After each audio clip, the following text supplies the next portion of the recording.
سبب waxa la kowsaday qofka loogu sacabtumo ama loogu sarakaco sadka wadartu leedahay inuu saanyadu cunay ma ifantay sabab waxa la kowsaday inuu dhacay sabeentii ninkani dadka wuxoodii cunay inuu dhacay sabeentii u sinay dadweynaha habal lagu saluugay saahoodku kugu dhaho waxaan kaga samrayaa waa nin soofka ugu xado sadaqada ka bixiyo wax ka siiya qeyrkii waxa goray hebel wallahi bilaa waxa cunay laakiin sayna waa la cuni jiray garas waa lagu farxayaa garas kawde waxa simay adduunkii mugdi wadar ka soo yiri waxa suran dadkeedii sayloon anaaniya sawirkaad arkaysaa waa saamo wadayaal iyo ruuxa kala sudan dadkan saamahoodan u bawada joogee ruuxdoodan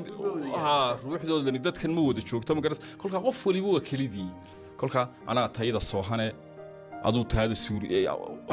taada suuriye ana tayada seesane adna taada saqaf saar ana tayada soofsane adna taada socodsi ana tayada seerayn adna taada saameel ana tayada suurayn adna taada sigibtiro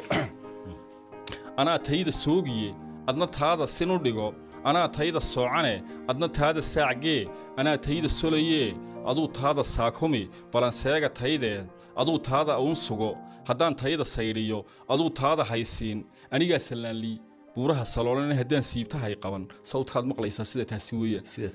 waa la kala socdaa ana tayada wadanaya nin waliba tiisa soo wata ma garas waa sax hadaba nin waliba markuu tiisi wato de maxay isu keen mujtamac ma noqonayna mujtamac de ma noqonayna ha mujtamac wax wadana ma noqonayna de طبعا ma noqonayna